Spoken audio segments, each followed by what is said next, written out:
Today is February 5th, 2026, and this is William Michael, the headmaster of the Classical Liberal Arts Academy. When I was in college, I was a pre-med student, and after about making it halfway through my pre-med studies, I decided to devote myself to classical studies.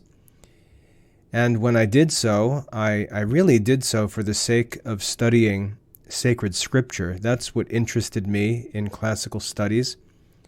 And I envisioned years of study, maybe even a career in ancient books, doing archaeological work, and so on. I spent my college years in the Rutgers Library, in the Princeton Library, just enjoying access to amazing collections of old source materials in the classics departments with great professors just immersed in history and antiquity.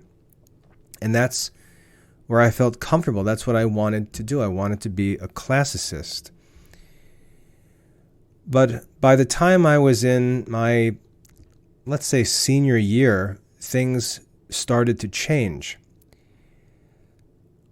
Suddenly, the internet was developing quickly, and we went from using email, which was the new thing, to having access to libraries of digital resources. And I could, rather than traveling between different libraries, I could sit in the Rutgers Library and access books from all different periods of history all over the world within seconds because of these digital libraries that at that time were just beginning to be assembled. And so the use of digital files and digital resources became the way that I pursued my studies in classical Roman and Greek antiquity and scripture studies and so on.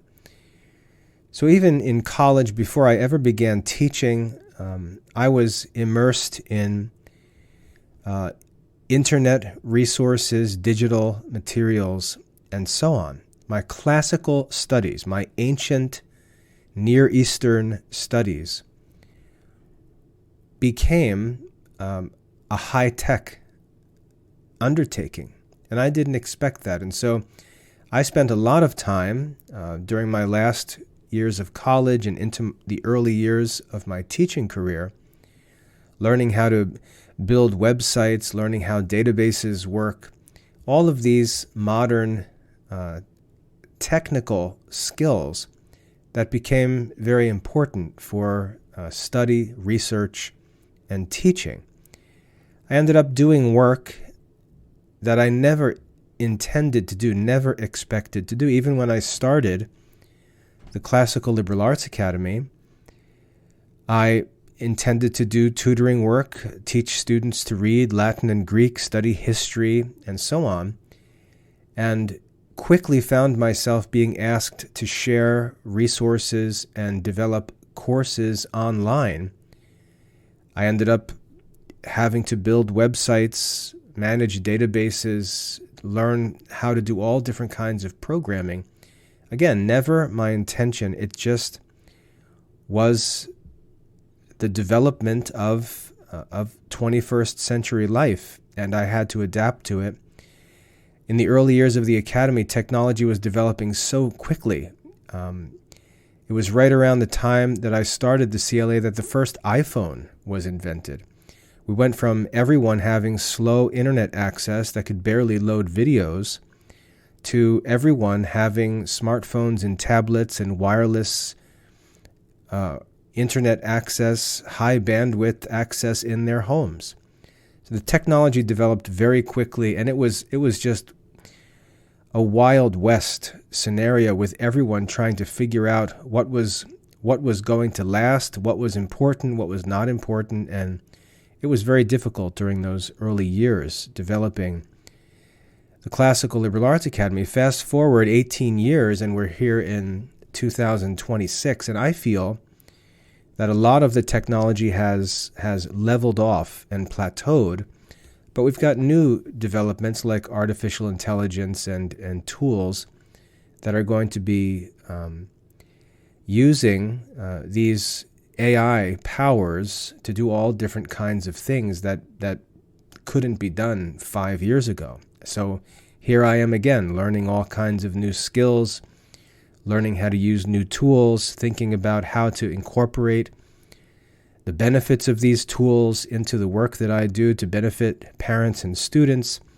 This has been a pattern now from the beginning of my classical studies until the present time. So I'm immersed in technology, in a sort of cutting-edge level stuff in terms of applications and programs.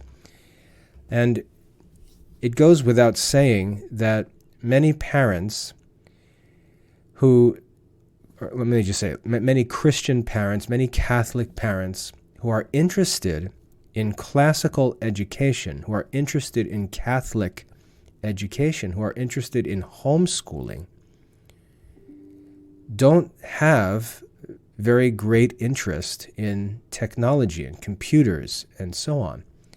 And I think that I have a lot in common with them, and I can empathize with these parents because they're a lot like I was when I got started in classical studies. I wasn't interested in technology. I wasn't interested in modern culture. I was interested in antiquity. I was interested in classical Greece and Rome.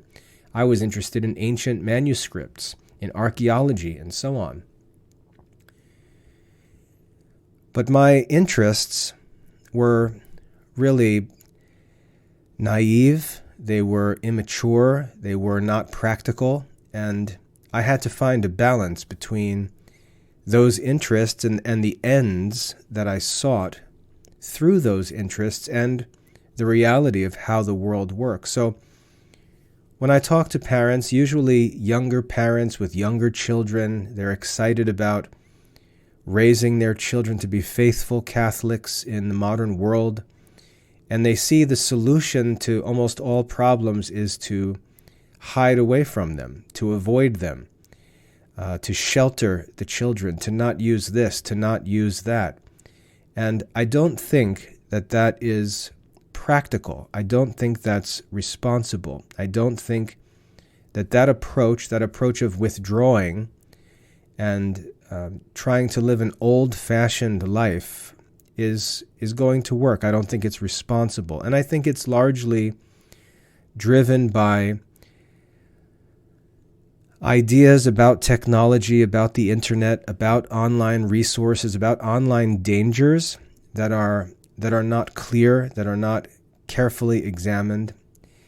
And yet at the same time, like I said, I can empathize. I get it. I understand why parents who are interested in raising their children, really living their lives as families in the Catholic faith, are attracted to antiquity, just as I am, but have a difficult time finding a practical, realistic approach to culture and education and so on. And I'd like to take some time to talk about these things and share my experience, share my thoughts on the question or the topic of the danger of online studies. I take it very seriously.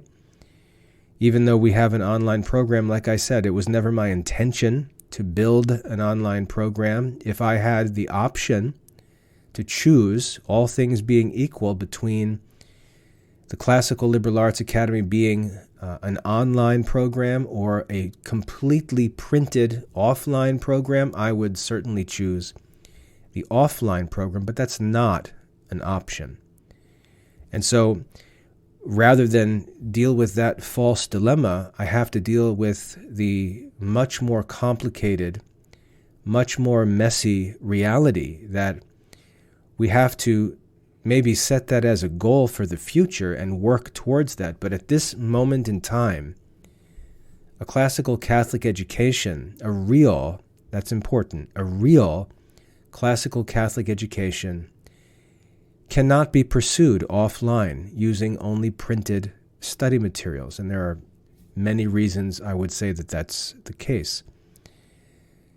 And so the internet and these online tools, these digital resources, are giving us the opportunity to carry out the mission of the Classical Liberal Arts Academy, which is to research, restore, publish, and teach the classical liberal arts, the ancient curriculum, the classical Catholic curriculum. We're basically using the technology to save antiquity, to preserve what is ancient, classical, medieval, and so on. And I don't think that there's any way around that. I think that's a responsible work in the present generation. If we think about the mission of the Catholic laity, it's to direct temporal affairs according to God's will. And it's obvious that this development of technology is global. This is something that fills the entire world. This is not something that any individual planned. It's not just a fad. Just as the printing press wasn't something temporary, something that was a fad, it was developed and changed the world. In the same way, the internet changed the world. Artificial intelligence is going to change the world. And so as Catholic laypersons, rather than just bury our head in the sand, which is irresponsible, we've got to look at this and we've got to take up the mission of the laity and direct these temporal affairs according to God's will. That's a much greater challenge than just hiding from everything. The main reason I want to warn against hiding from things is it sort of just leaves the trouble to our children. We as parents can just ignore the problem. We can neglect the challenge, neglect the duty that we have, and just kind of leave our kids to deal with it. It's like choosing to not pay your bills because you're a middle-aged parent. You say, well, I don't care if they come to take the house or they demand repayment. The kids can take care of that. It's an irresponsible approach to parenting. We really need to figure these things out for our children and do the work so that we can put them in the best possible position as they enter into adult life. So I'd like to talk about the dangers of online study, the dangers of internet use to help promote a balanced and, I think, a more prudent view of this technology so that we can make use of the resources and gain the benefits that are available while avoiding the troubles. I certainly believe that that's possible. And that's what I'd like to take some time to talk about. And I think that I can share some things that will be helpful to parents. Remember that I'm a father of 10 children, ages 26 down to 11. So we've got adult children, we've got teenagers in the house, we've got younger children still at home. And I never planned, when my wife and I got married and began having children, we never envisioned having to raise our children in the internet age, in the Wi-Fi age, in the iPhone age. We never planned that. We had a vision for our family life that turned out to be nothing like reality. So I understand these challenges as a teacher, as a father. I can empathize with the difficulties that parents face, and I just want to say there's no easy way out of this. There's no easy way to get out of this as parents. It's very difficult, very challenging, and we've got to step up and meet this challenge with prudence and not silly cosplay or avoidance. So I'd like to talk about this practically and get into good detail, something I think might be helpful.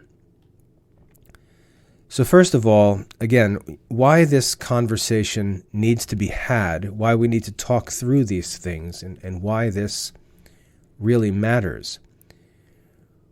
The instinct that Catholic parents have is to be cautious, is to be fearful, to be very fearful, to fear, the loss of their own salvation. Our Lord says, if anyone causes one of these little ones who believe in me to fall away or to sin, it would be better for him that a millstone were tied around his neck and he thrown into the sea. So we have this warning that we better be careful not to lead a Christian child, a believer, into occasions of sin. That's a very serious warning, one that keeps me up every day as a father.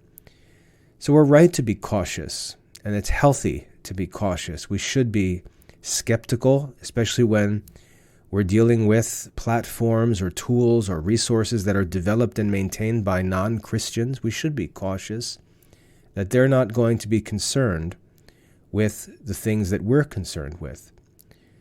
We have to fear for our children's souls. We have to think about their innocence. We have to think about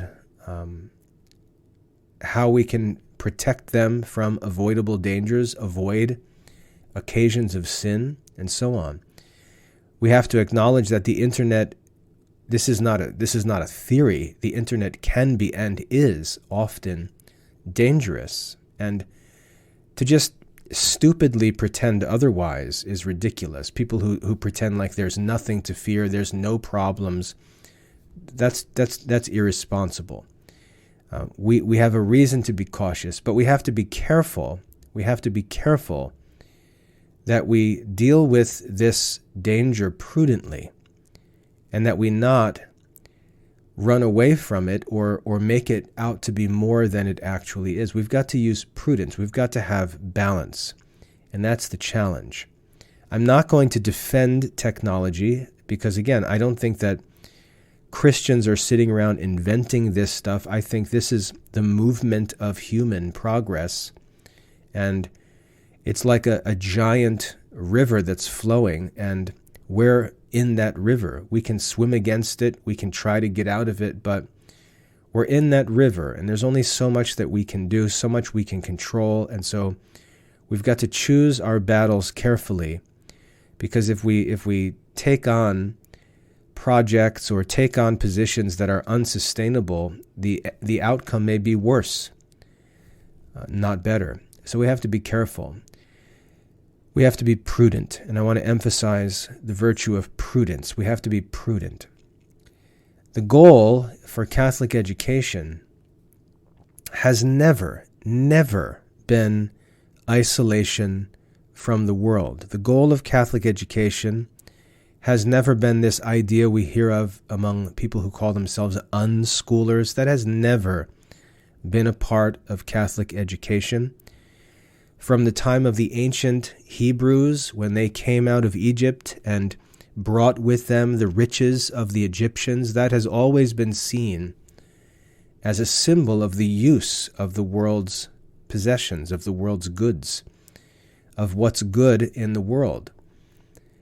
And when we get to the Christian era and look at education, we see that the church fathers were men who were deeply engaged with classical education, with secular or profane learning, and they took from it what was good and they rejected in it what was bad.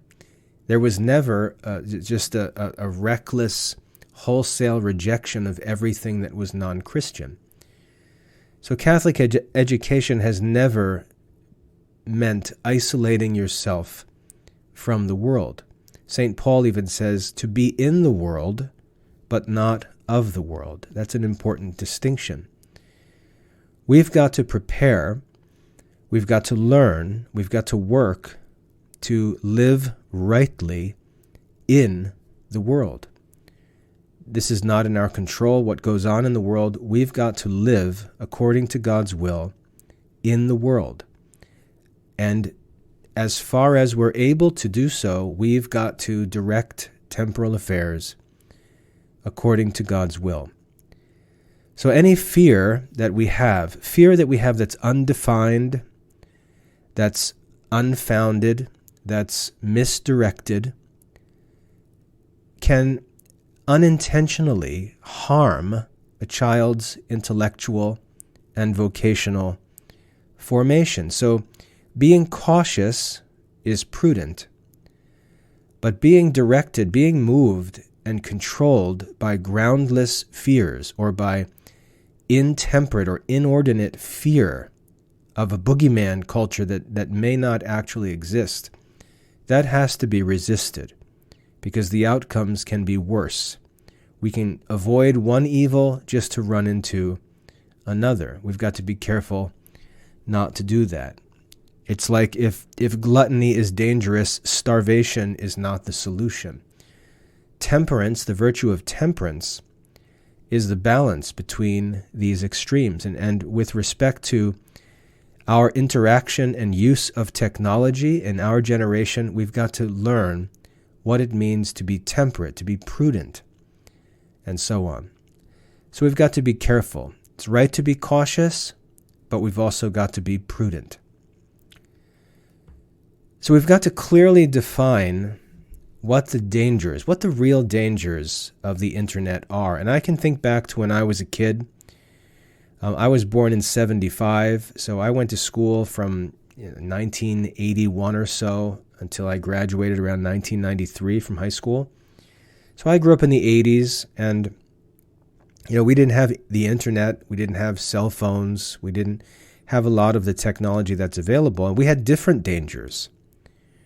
We had different dangers at the time, and there were things that we were always taught. We were taught, for example, don't talk to strangers. That was a rule that was emphasized. Because we spent a lot of time as kids away from our parents. We would walk to school, walk home from school, play in the streets, play around town, ride our bikes around town. And so we were warned, don't talk to strangers.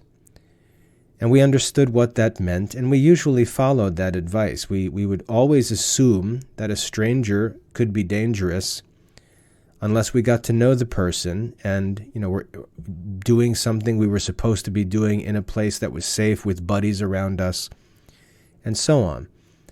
So there were dangers in the past. There were dangers before the internet. We had to be prudent. Our parents had to be cautious. But we didn't live with a crippling, paralyzing terror that evil was around every corner. We had lots of fun, lots of freedom, and we avoided the occasions of evil, things we were warned about. We would hear stories about kids getting kidnapped and how it happened and where those kids were. We would hear stories about people kids being out late at night, or girls going running out at night and getting into trouble, getting kidnapped or injured. We understood what the dangers were. We understood what the dangers were in a balanced way, and we weren't crippled by that knowledge. We weren't terrified. We didn't hide in the house. We simply had to be careful. So we've got to understand that in this generation, we've got to learn what the real dangers are. And I would argue that they're really not different.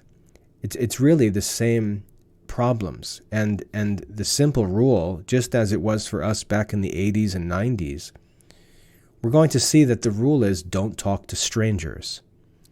That's going to be the principal rule.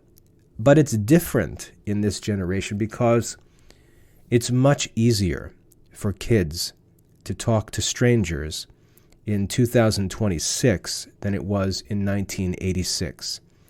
So I would say that the danger of communicating with strangers, we're going to see that it is greater.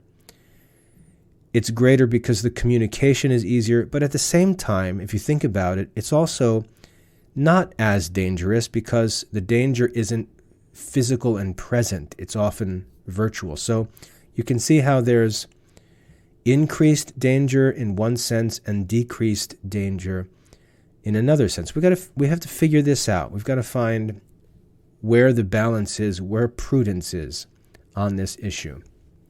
So we've got to understand what the real dangers of the internet are. I always tell parents, and this is very, very important, I tell parents that the number one problem with internet use has nothing to do with the internet. It's a lack of supervision.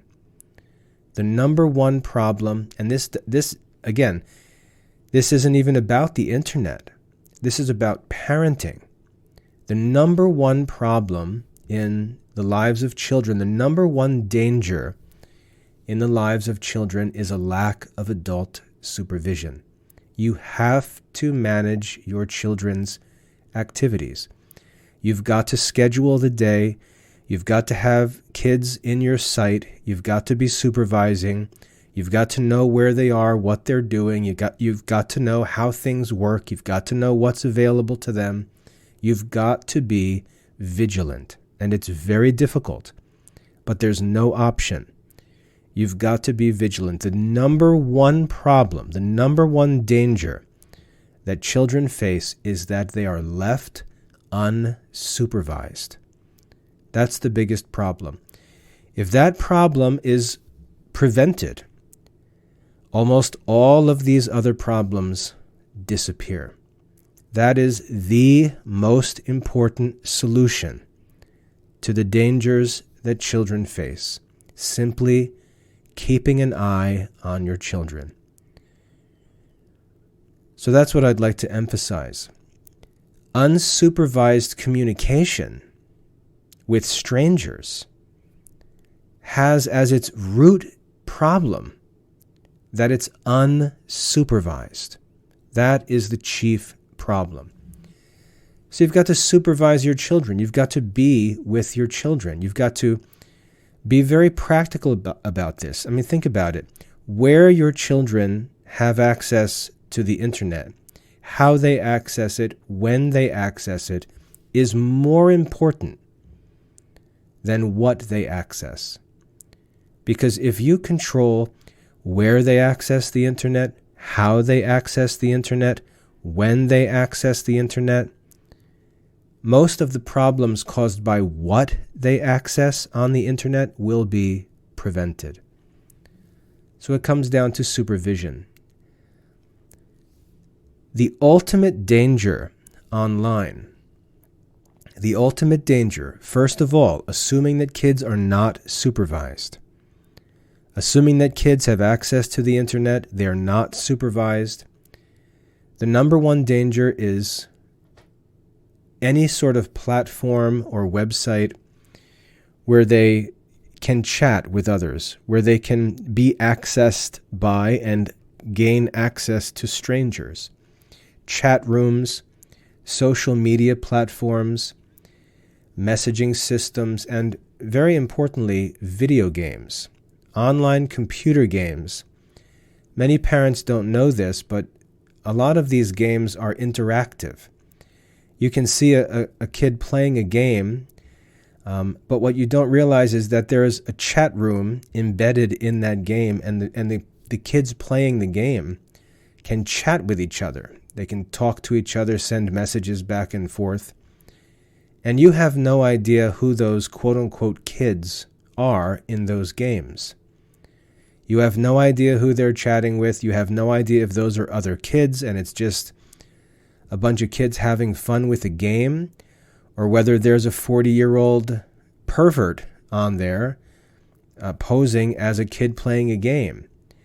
As these Epstein files have recently been published, one of the interesting revelations that has come out is that Jeffrey Epstein, I'm sorry if I pronounce his name incorrectly, he was kicked off of Microsoft's video game platform because he was harassing people. This guy, Jeffrey Epstein, was harassing people on video game platforms. And so it's not the games themselves that are bad. The content of the game, just because the game is harmless and seems simple, just a fun game for kids to play, that's really not the problem. The problem is that there are often other features in these games, like chat rooms. And that's where the trouble can develop. So you've got to understand how these things work. You've got to understand what the dangers are and what's not dangerous. You've got to know the difference. And it's important because you can think to yourself that you're going to be a tough guy and just say, I'm not going to let my kids use the computer. I'm not going to let my kids play any games. I'm not going to let my kids have a phone. I'm not going to let my kids do this. Not going to let my kids do this. That all sounds great. Sounds great for you. But your children are also going to react to that. Your children are going to be pressured by others concerning all of those things because it's how our society works. It's what kids do. And so what's going to happen is, and again, St. Paul warns parents.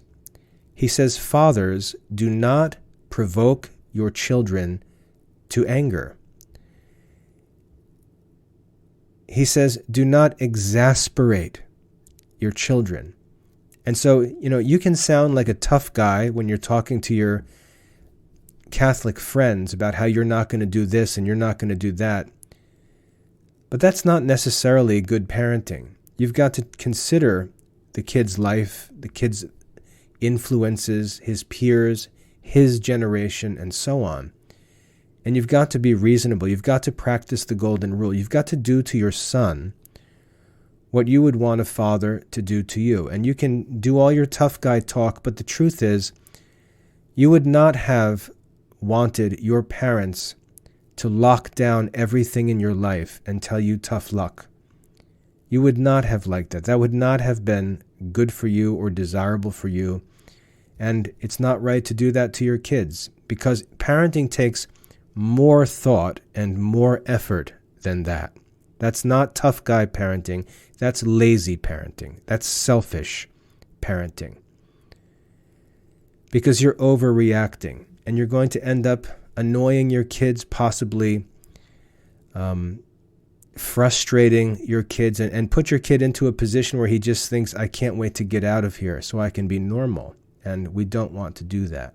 And there are many reasons why we have to be very careful not to do that. That can actually play right into the dangers of the internet. Excessively strict parenting, overreacting to sins can play right into the danger that kids face. And it's very serious to think about. I'll try to remember to talk about that a little more as we continue through this. So remember, unsupervised communication with strangers is the real danger. Chat rooms, social media platforms, video games that have chats and messaging systems built into them, that's where a lot of the trouble begins. Just any kind of anonymous interaction with strangers, especially for extended periods of time, without parental supervision, that's really the danger. Now, if you really want to know what the greatest danger to be afraid of is, the greatest danger is extortion. And I encourage you to, take some time. I'll talk about it a little bit, but do a Google search. Search for extortion or sextortion, as it's called. You can find good resources from the FBI on this topic because it's very, very common today. It's very common. Extortion is very easy to fall into, and professional criminals make very effective use of extortion. And extortion can begin very, very simply. It can begin very, very innocently, and it can develop into something that's terrible. And here's how it works. I'll be very practical with this. Here's how extortion easily develops when kids are left unsupervised online. First of all, what will happen is kids will be online and they'll be unsupervised, and it will be clear, people can notice that these kids are online a lot. And I don't mean on the internet, I mean they're on social media platforms, they're on video game platforms, and people can see that they're on these things a lot, hours and hours. And if A 13, 14, 16-year-old kid is spending hours and hours and hours on text chat rooms, video game platforms, social media platforms, and so on. They're probably not supervised. And people can notice that. So the time, not just the amount of time, but also the times of the day when kids are online, give signals that they're not being supervised. For example, it's going to be unlikely that kids are online between 8 o'clock in the morning and 3 o'clock in the afternoon during school hours. They're going to be in school. Kids who are not supervised after school will be free from 3 o'clock to 6 or 7 o'clock. So you can see that that becomes a dangerous window when people can recognize that during those hours, these kids who are online on these social media platforms, video game platforms, whatever, during those hours, they're probably alone.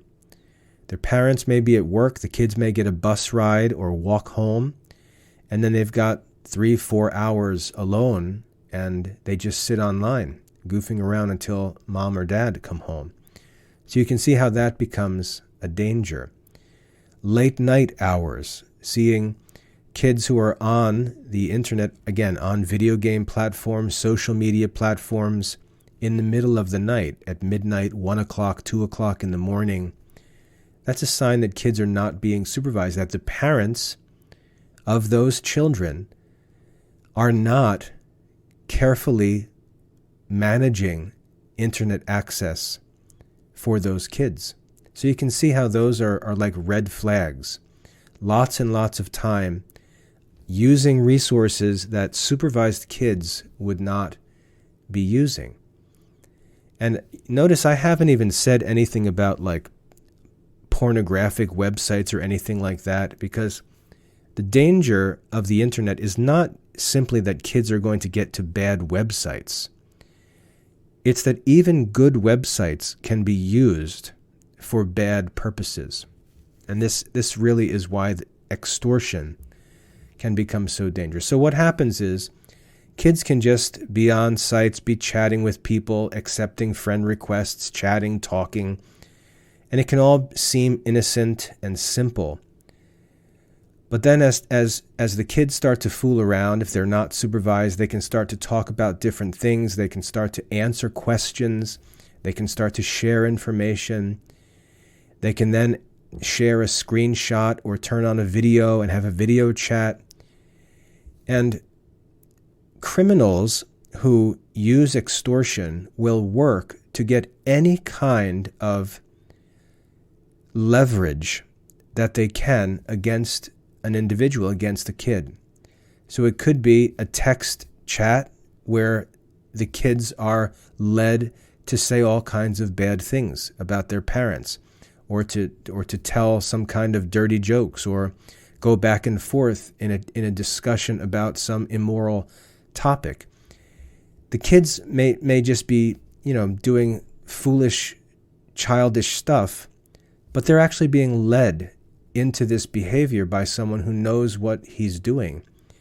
And once that content is shared, whether it's a chat, whether it's personal information, a picture, a video, whatever it may be, if a child knows that he shouldn't be doing that, or if a child knows that he's not supposed to be on the internet at 1 o'clock in the morning and he is, that person can now say to the child, I'm going to tell your parents on you, or I'm going to tell your teacher on you. I'm going to send this picture that you sent me to your father.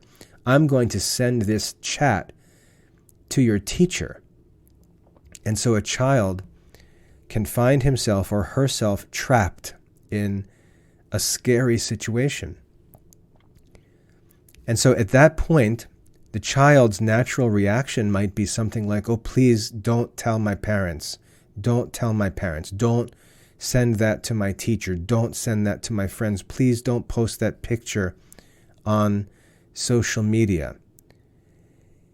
And the child will begin to think about, or even say to the other person, what can I do to avoid you telling my parents, or what do I need to do to avoid you sharing that picture? And that person has the child now trapped in a very bad, a very dangerous situation. And this is why I said before, excessively strict parents can actually create the situation where a child who does something bad is so terrified of their parents finding out that fear of the parents finding out actually feeds into the danger.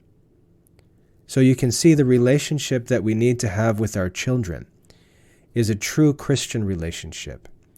We have to communicate frankly with our children. We have to explain to them that we understand sin. And again, if you're living a healthy Catholic life, your children should be going to confession. They should learn that there is always mercy. They're always forgiven if they are sorry for their sins and make confession. God will always be merciful to them. Jesus Christ came into the world to save sinners. And that same disposition that's present in the church should be present in their parents. And children should always know that if they do something bad, if they do something terribly embarrassing, if they tell their parents, if they confess what they've done, their parents are not going to go into some kind of crazy rage and make the punishment for the wrongdoing so bad that the kids won't confess it, or that they'll be afraid of their parents finding out. So you can see how the tough guy parent can actually feed into this extortion culture and help the criminal. So if a child is terrified of being caught doing something bad, that can be the perfect recipe for this other person to now demand something else of the child. So for example, let's say that there's whatever the bad information might be, whatever the bad situation might be. Worst of all, we get into kids sending pictures of themselves, whether it's, just any kind of embarrassing picture, God forbid, some kind of sexual picture. Once the other person gets that, and the kids don't realize this, when you share it, you can say, oh, well, it's private. Nothing that's shared online is private.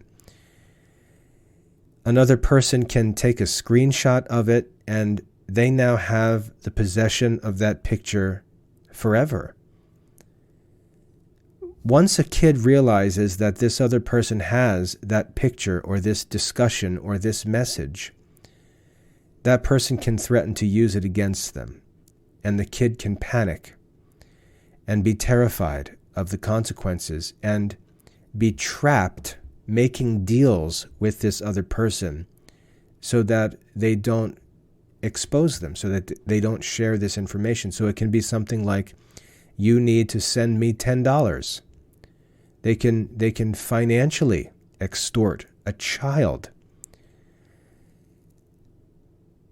They can ask for more things. They can say, if you don't give me a sexual picture, I'm going to send this other picture to your father. And so you've got to do whatever I say. And it turns out to be something even worse. And the kid trusts that if he does this thing, this person will let them off the hook, only to find that the person laughs at them and says, now I've got 2 pictures, stupid. And you can see how this situation, especially when this is being directed by a criminal who uses extortion as a means of either getting something from other people or just maliciously hurting other people. This is something that's done. But again, I'd like to emphasize the duration of time without supervision that makes all of this possible. So that's the real issue. We can look at certain kinds of websites, certain kinds of online activities that are most vulnerable for the kids. But what I want you to see is the ultimate problem is a lack of supervision. Parents just not responsibly handling the internet, not being with their children, not having their eye on their children, not knowing what's going on, and also not knowing how things work, not knowing what's going on today on the internet, not understanding how these systems work, not understanding what's cool among kids, what kids are doing, and so on. You can't be ignorant and negligent about these things. You can't overreact and play tough guy because, again, that can make the situation even worse. So it's a delicate situation that requires real discipline, real prudence, real vigilance to work through as a family. The dangers, like I said, the dangers online are relational. Just like they were in the 1980s, don't talk to strangers. The dangers are relational. The risk arises when children are talking to strangers without any supervision. It's not a danger of the internet itself. It's not a danger of computers themselves. This is not a problem that belongs intrinsically in any way to technology or the internet. This is an avoidable problem. And when it happens, even though you can say, well, the kids are being bad, the kids were told not to do this, the kids were told not to do that, these problems are preventable. These problems are avoidable. And we've got to be vigilant in making sure that these problems aren't available for our children, that our kids are not vulnerable to these things. And the principal means is supervision. It's really that simple, supervision. So the threat that we need to worry about is social exposure. The solution, like I said, is supervision. Supervision is not something that's needed for kids on the internet. It's something that's going to be necessary anyway. So it's not like if you turn the internet off, you can now not supervise your kids. You're just going to have other problems, maybe even worse problems. So supervision is the solution to that. Catholic parents have always needed to supervise their kids. This is not a modern issue. This is not this generation or these days. None of that nonsense. Supervision is the fundamental duty of parents. I mean, that's what it literally means to be a parent, is to be a guardian of your children. And if you don't even know where they are or what they're doing, obviously you're not being a guardian to your children. The problem, the fundamental problem, has not changed with time. The medium has changed. And like I said before, some aspects of the problem have become worse, but some aspects of the problem are, in fact, better. So blaming technology, whining about the internet, whining about computers, telling your kids that they're not allowed to use technology, pulling your kids entirely off the internet, that may all sound great when you're talking with other parents. But I would warn you that that's really not the solution to the problem. That's not the cause. Being on the internet is not the cause of the problem. It's not the source of the danger. And just throwing the baby out with the bathwater is not a responsible solution to the problem. And we'll talk about why in a minute. What parents need to do, and this is, I think, one of the biggest problems that parents have, they're just ignorant. They don't know how things work. They themselves have neglected the use of these tools, and that may actually be a problem in their life. You know, we can hear people boasting about things like, "Oh, I don't even watch movies," or "I don't even use the internet. I don't even do this. I don't even do that." Well, that's not necessarily good, because it's often helpful to know what's going on and how things work so that you can know what the troubles are and how to avoid them. We want to know these things. We've got to understand these things.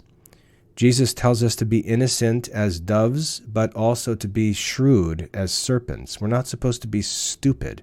Being innocent doesn't mean being naive. We've got to be vigilant. We've got to know what's going on. We've got to know the different platforms. We've got to know what the strengths and weaknesses. We've got to know which are dangerous and which are relatively safe. And again, this is all in the context of constant supervision. We've got to know who the people are that are on these different platforms. Are these platforms open to anybody? Are these platforms open to strangers? Or is this a controlled audience? For example, in the Classical Liberal Arts Academy, the only people who have access to the study center are enrolled students. They're paying enrolled students. Those are the only people who have access to the CLAA Study Center. There is a student forum on the study center. The only people who have access to that forum are enrolled students. And the forum is open to parents and others who are on the forum so everyone can see what the discussions are, what's being shared, what the topics are, who the people are, and so on. I keep an eye on it and check it every day to make sure it looks like the right people are having discussions. And if I see an adult on the student forum, I'll suspend his account or just kick him out of the Classical Liberal Arts Academy. So we do our best to monitor. We can't guarantee it. We expect parents to be supervising their own children. And when I see kids who don't seem like they're being supervised, I knock them off the forums. So that's an example of a platform where there is control, there is a restricted audience. I'm not saying it's safe. I'm not saying you can let your kid loose on the Academy Study Center student forum. You're still responsible to supervise your children. But what I'm saying is it's an example of a restricted audience on a particular platform. There are other platforms where there's no restrictions, like a video game platform, like I said, like Roblox, things like that, where there are complete strangers on the platform and kids can be engaging, chatting with them and so on, and there's no way to know who they are, where they are, anything. So you've got to know the platforms, know who's on those platforms. And you've got to, again, if you're scheduling your children's day, scheduling activities, online activities should be purposeful. You should be going online to get things done and then getting offline. When parents ask me, I don't like the internet, are the kids going to get into trouble online? No, the kids will not get into trouble online if you're following a schedule as a family, signing in, doing your work, getting off. The kids are not going to get in trouble. That's not the problem. The problem is kids who have no schedule, kids who are unsupervised. Those are the kids who get into trouble. The internet is not the cause of that problem. The lack of supervision, the lack of scheduling is the problem, and it can be easily avoided. So when the kids are online, you should have clear scheduled times for internet use. You should have clear goals. The kids should be accountable to fulfill those goals when they're working online. You as a parent should be showing them what to do and then checking to see that they got it done. And if you're vigilant like that and supervising them, there won't be problems because they just don't have unsupervised time to get into trouble.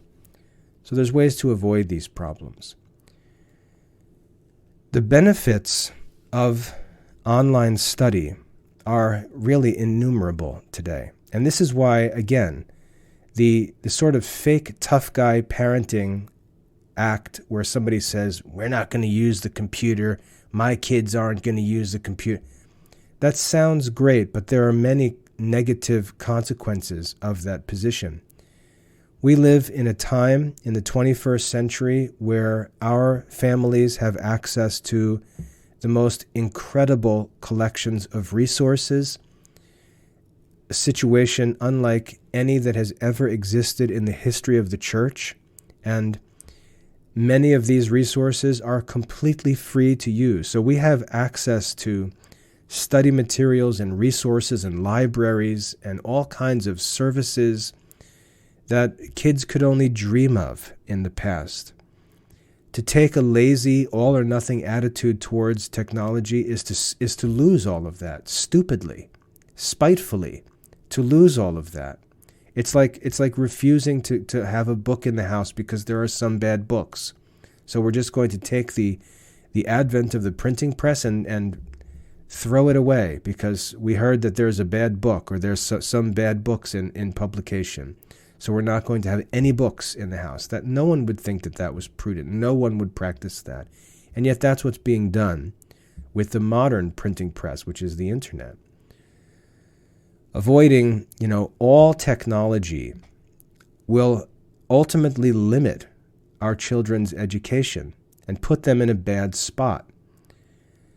Limiting their access just recklessly and excessively will only hurt the child, only spite the child. And so that's not desirable. And again, the goal is not to blame the technology, but to be vigilant, to supervise the children's activities so that they can enjoy all of the benefits available to them. Parents will often ask me if it's possible to study the Classical Liberal Arts Academy, the Classical Catholic curriculum offline. And I'll say, no, there's no way that you can study this offline in 2026. And you can say, oh, well, in the past, hardly anyone had access to this education. You would not have access to a classical Catholic education if you lived 100 years ago. The fact that it's even on the menu, that it's even available, is because of technology. The fact that you can afford it is because of technology. So no, you can't have a classical Catholic education, a real classical Catholic education in 2026 offline. You can't. And so working to give our children access to these resources and services, doing the work that's necessary to give them access is a great way to improve their Christian education. The internet connects our children, connects our whole families to the best available educational resources from all of history. Giving our children access to the internet, supervised, controlled, scheduled access to the internet, gives them access to the greatest educational resources ever produced in history, gives them access to the best education possible. So to completely avoid it is just to spite your own children.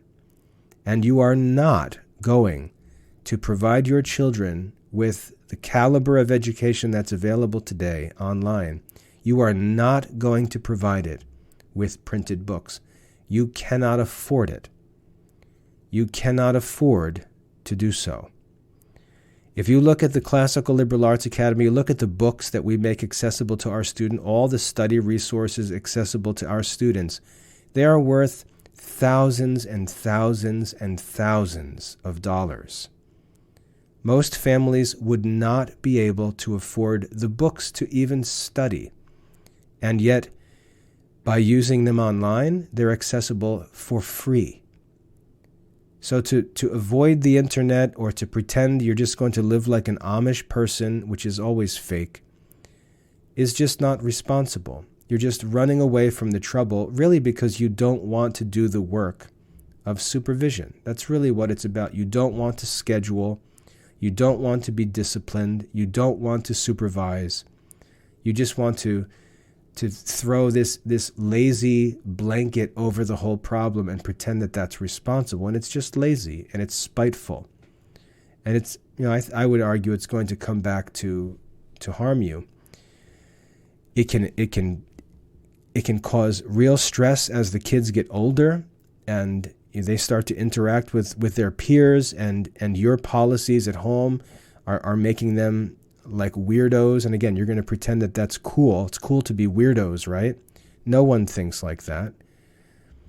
And so the kids are going to be tempted to become angry and frustrated, exasperated, and they're going to want to run away. And I don't think I need to tell anyone about stories about homeschool kids doing all kinds of bad stuff because they're just pushed too far by excessively strict and unreasonable parents who are often doing the things that they don't let their kids do, which adds hypocrisy to that whole mess and makes it even worse. So we've got to be careful with that and not get into the tough guy parenting talk. We've got to consider that our goal in education, the ultimate goal, and I recently heard a Dominican, his name is not coming to my mind. It's a very well-known Dominican. I actually shared the video on social media. He talked to parents about this very issue and emphasized that God's will for us is to live happily and freely. God's will for us is to live happily and freely. And the goal of education, the goal of parenting, is not to contain our children in a cage like animals, not to have our children chained to the wall like slaves and boast that they're not doing anything bad. That's not the goal of parenting or education. That's not the goal of the human life. The goal of education, the goal of parenting is to raise children who can handle freedom responsibly. That's the goal. The goal is to raise children who can handle freedom responsibly. And the Catholic faith is a religion that allows people to handle freedom responsibly. We don't run away from things. We don't hide from things. We don't just surrender everything to unbelievers. We engage with the world. We work. We interact with non-Christians. And if we sin, we confess and amend our lives. Confess, do penance, and amend our lives. So the Catholic faith is a faith that enables us to make responsible use of freedom. And that's the ultimate goal in parenting our children. We don't want them to look a certain way when they're under our strict control. That's fine when a kid is 8, 10, 12, 14. But the inevitable problem is on the horizon, which is that kid is going to be free as an 18-year-old to do whatever he wants. And that's where the rubber really meets the road when parenting is concerned. When that kid gets his freedom, is he going to run off the rails? Is he going to go and do a million things that he's wanted to do all along but has been prevented from doing? Or is he going to have experience because he's been allowed to have some freedom? He's been allowed to learn some hard lessons. He's been allowed to see the dark side, as it were. And by the time he turns 18, he knows enough about the temptations, about the deceptive nature of the world to avoid the story of the prodigal son. He understands the danger of temptation. He understands the importance of the 4 virtues. He understands that the world does have very evil people in it, and he needs to be careful. But at the same time, not fearful in a way that paralyzes him and doesn't allow him to live a happy and healthy life. So we've got to remember that the goal in parenting is not to take nice pictures and post them on social media. The goal is not to have children who never do anything wrong because they're kept in chains 24 hours a day. The goal is to have children who are able to handle freedom responsibly. That's a whole different challenge than just keeping kids out of trouble. It's very easy to keep kids out of trouble. I can take a rock and put it in the house and say, I'm going to keep this rock out of trouble. But that rock is not living according to God's will. And living according to God's will is dangerous because we've got to be in the world, but not of the world. So that's the real challenge of parenting and education. We're raising kids who are going to live with freedom as adults in this modern, high-tech, AI-powered society. And so for us to raise them responsibly, for us to educate them and train them responsibly, means to train them to be able to live freely in the modern society that exists around us. They're not going to be able to stay at home with mommy. They're not going to be able to, or they're not going to want to necessarily stay at home with mommy. They're going to want to have their own life. They're going to want to go out and establish their own state of life, their own occupation. They're going to want to have their own partner, possibly get married, and they may be interested in things and interested in people that you are not interested in, and that's none of your business. They're going to have their own freedom, their own independence, and your hope is that they've learned enough to use that freedom responsibly. Train up a child in the way he should go, and when he is old, he will not depart from it. That doesn't mean he's not going to make bad decisions. That doesn't mean he's not going to get himself into trouble. But those experiences are going to be limited.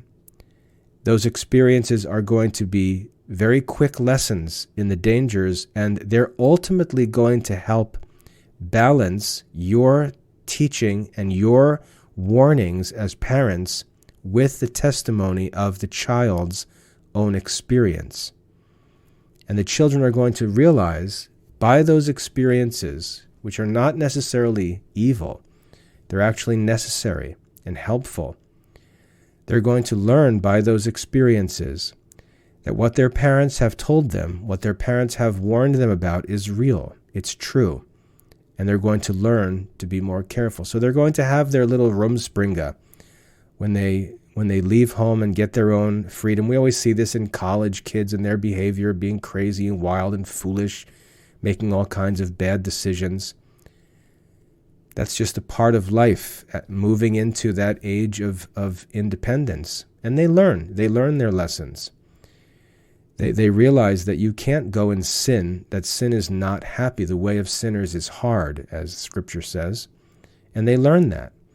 And so all of a sudden, for the first time in their life, maybe, they realize that what their parents have told them is real. It's true. And they learn to fear themselves, and that puts them in a much better position morally than they've ever been in before. And we should be happy to see those outcomes arise from those bad situations. And it's grievous as parents to deal with that, but it's necessary. It's good for our kids to go through that. Our goal in those situations where our kids do make bad decisions, again, is not to play this tough guy, angry, nasty, complaining Pharisee parent, because again, that can actually push our kids away into worse situations. The goal is to say, told you so. That's what I was talking about. I'm not surprised. I'm not shocked. I'm not upset. I told you not to do that. I told you what would happen. You went and did it, and it happened. So now we have to fix it. Now we have to deal with it. And here's how to do that. Think about Jesus teaching the disciples. He taught the disciples, I think it's Matthew chapter 18, he taught them how to deal with sin. He says, when a brother, sins against you, go and address his sin. Go and admonish him privately between him and you alone. Jesus teaches us in the Gospels.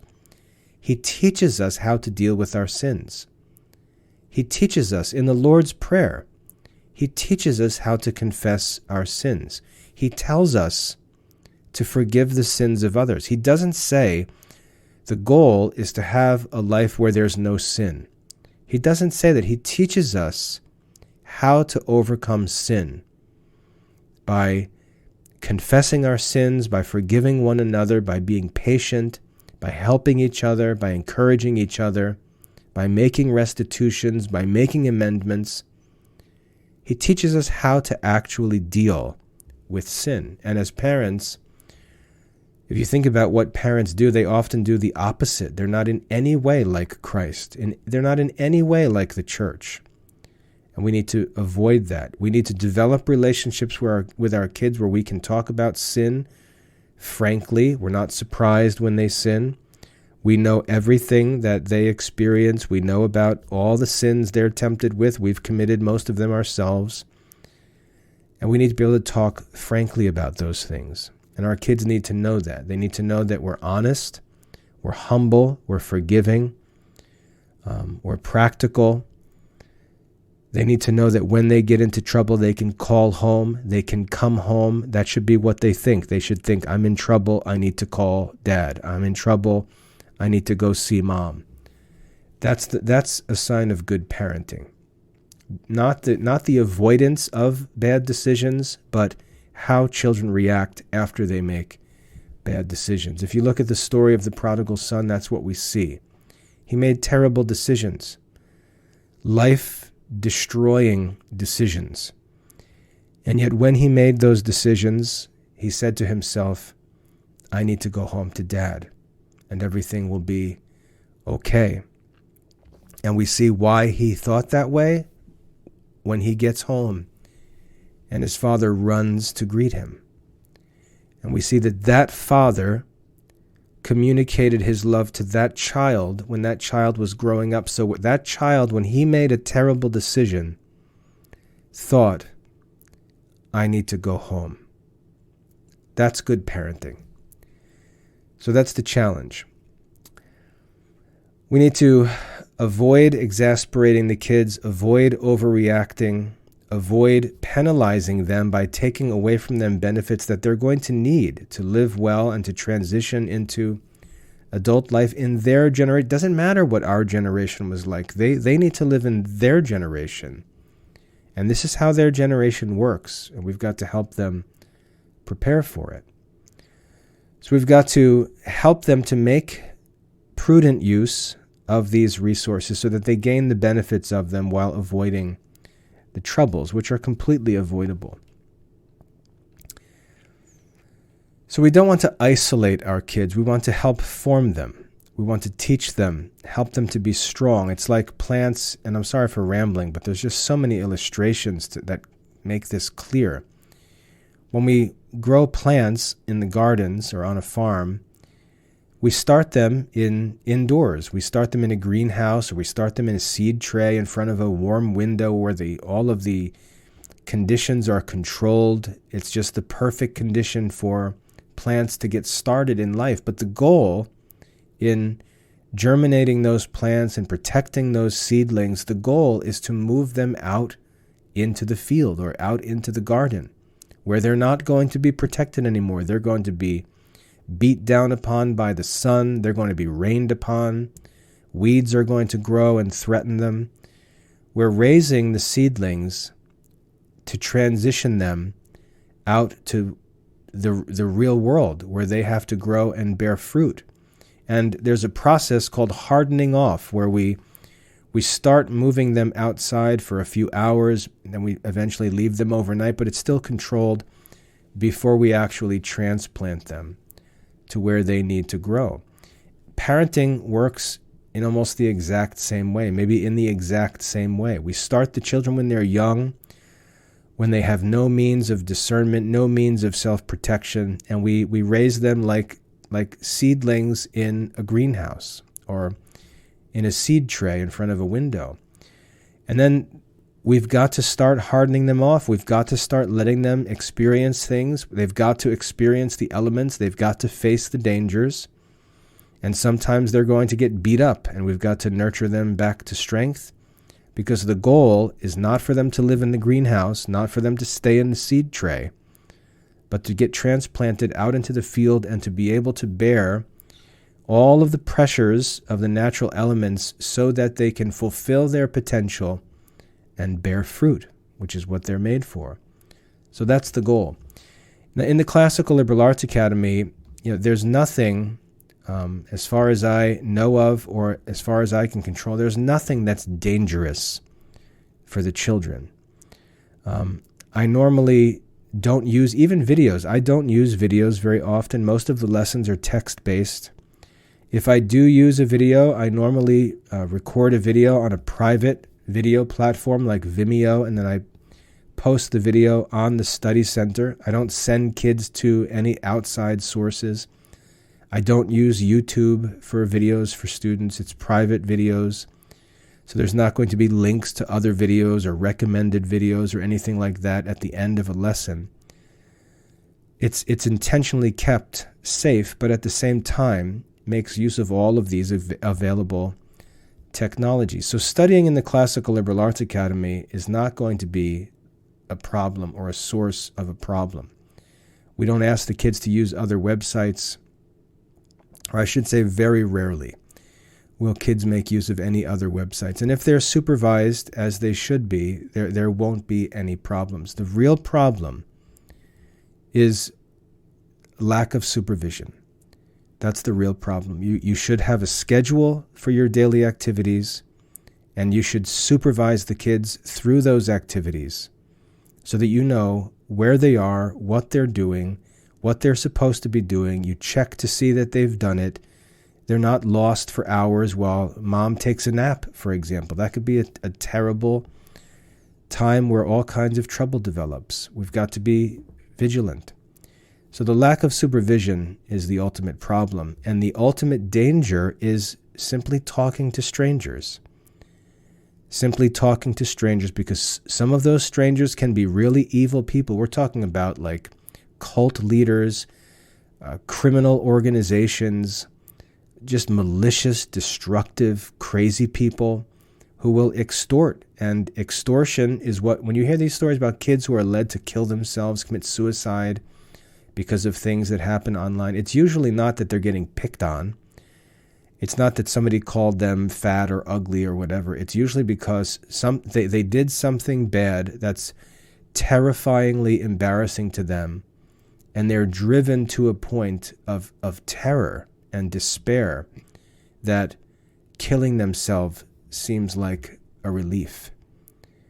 That's what's really going on in these stories, and it's easily preventable by supervision. So I hope that offers some balance. I hope that offers some prudence. There's no danger associated with using the internet in and of itself. There's no danger in studying online. There's no danger in studying in the Classical Liberal Arts Academy online, as long as kids are supervised. And there's no way out of the work of supervision. Even if you choose to not use an online study program, you're still going to have to supervise your children. So I would say, the way I think about it is, if I have to supervise them anyway, I would rather supervise them in the context of making the greatest benefits available to them. And today, that's through online studies. If they're going to do dual enrollment, if they're going to go to college, they're going to be studying online. That's what freedom means in the 21st century. That's how their generation works. So we've got to help harden them. We've got to help prepare them to be able to stand in the presence of those challenges and bear fruit. That's the real challenge of parenting. So I hope that's helpful. That's what I wanted to share today. I've discussed lots of topics within the topic.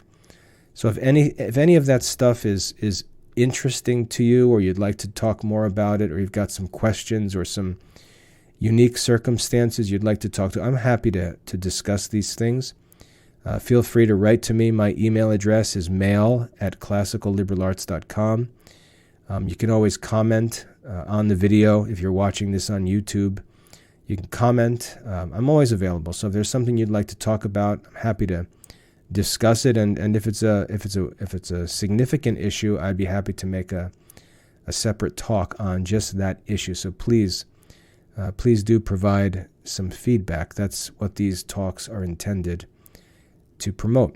So I hope that's helpful. Again, my name is William Michael. I'm the headmaster of the Classical Liberal Arts Academy. You can learn about our program online at classicalliberarts.com. If there's anything I can do to help you with education, homeschooling, parenting, please let me know. We're here to help. God bless.